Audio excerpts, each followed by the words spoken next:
चाहिए। मेरे सीने में नहीं तो सुनील के सीने में सही हो कहीं भी आग, मगर ये आग जलनी चाहिए।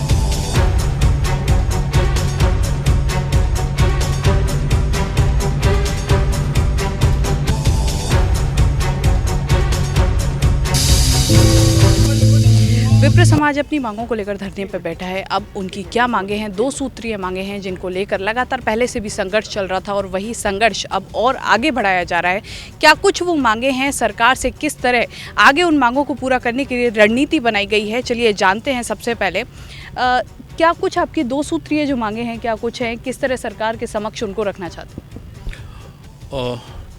विप्र कल्याण बोर्ड ये पहली बार नहीं है। हैदराबाद, तेलंगाना, हिमाचल, कर्नाटक, इस सभी में इस तरह के बोर्ड बने हुए हैं और ये हम नई मांग नहीं रख रहे हैं। सरकार ने 2019 में ये लिख के आश्वासन दिया था अपने घोषणा पत्र में 23/7 के अंदर कि हम विप्र कल्याण बोर्ड बनाएंगे। 3 बजट निकल चुके हैं।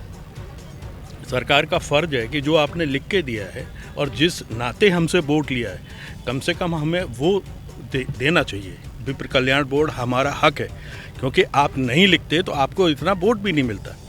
राजस्थान में बहुत सारी जगह पर विप्र जो है, ब्राह्मण जो है, वो निर्णायक दल होता है, निर्णायक है।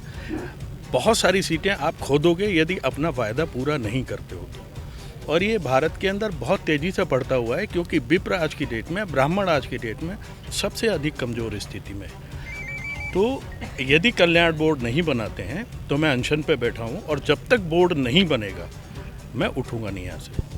बिल्कुल, जब तक मांगे पूरी नहीं होती हैं अनशन पर बैठे हैं। हमारे साथ एक महिला भी हैं, तो उनसे भी जानते हैं क्या कुछ आप कहना चाहेंगे। लगातार लंबे समय से संघर्ष चल रहा है और जैसे कि 3 बजट निकल चुके, लेकिन अभी तक मांगे पूरी नहीं हुई। अब आप लोग अनशन पर तब तक बैठे हैं जब तक मांगे पूरी नहीं होती। आगे किस तरह की रणनीति रहने वाली है और किस तरह सरकार से कहना चाहेंगे कि जल्दी से जल्दी मांगे पूरी हों? मैं माननीय मुख्यमंत्री महोदय से कहना चाहूँगी कि आपने जो 2019 में मांग पत्र में वायदा किया था कि विप्र कल्याण बोर्ड बनाएंगे, लेकिन अभी तक आपने ध्यान नहीं दिया है। हम आपका ध्यान आकर्षित करना चाह रहे हैं कि अब आप हमारा विप्र कल्याण बोर्ड का गठन करें, घोषणा करें, ताकि हम लोग आपका धन्यवाद दे सकें आपको।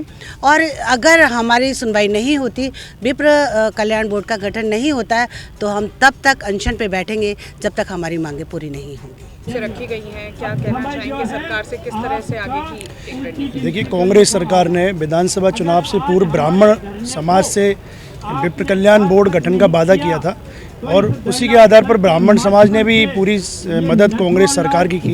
लेकिन सरकार बनने के 3 बजट पास होने पर भी अभी तक विप्र कल्याण बोर्ड का गठन नहीं किया गया है। पिछले 3 महीने से हम लगातार सरकार के कैबिनेट मिनिस्टर्स, अन्य विधायकों को ज्ञापन के माध्यम से हमने स्मरण अनुरोध करवाया कि इस वादे को सरकार को याद दिलाइए, मुख्यमंत्री जी को याद दिलाइए।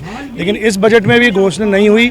उससे व्यथित होकर के ब्राह्मण समाज ने आज धरना, और हमारे विजय मिश्रा जी और अनीता मिश्रा जी अनशन पर बैठ गए हैं और ये सरकार को सद्बुद्धि यज्ञ भी किया है कि सरकार को भगवान बुद्धि दे और ब्राह्मणों के कल्याण के लिए विप्र कल्याण बोर्ड का गठन करे। साथ ही सवर्ण बच्चों को जो EWS आरक्षण सरकार ने दिया है, लेकिन उसमें जो छूटें आरक्षित वर्ग के बच्चों को दी जाती है, वो छूटें हमारे वर्ग के बच्चों को भी, EWS के वर्ग के बच्चों को भी सरकार दे। इन 2 मांगों को लेकर के आज हम इस धरने पर बैठे हुए हैं, मजबूर होकर के, क्योंकि सरकार और सरकार के मंत्री हमारी बातों को ना सुन रहे हैं, न मुख्यमंत्री जी तक पहुंचा रहे हैं। इसलिए आज हम धरना दे रहे हैं। और यहाँ पर एक हम दिखा भी सकते हैं कि किस तरह हवन किया जा रहा है, सद्बुद्धि यज्ञ कह सकते हैं, कि जिससे कि जो सरकार है, जो 3 बजट गुजर चुके हैं और अब तक इनकी मांगें नहीं सुनी गई हैं, नहीं मानी गई हैं, तो एक कोशिश है कि कैसे भी अपनी मांगें पहुँचाई जा सके और जल्दी से जल्दी जो ये 2 सूत्रीय मांग हैं इनको पूरा किया जा सके। इस तरह की खबरों के लिए द एंगल देखते रहिए, चैनल को ज़रूर सब्सक्राइब कीजिए। नमस्कार।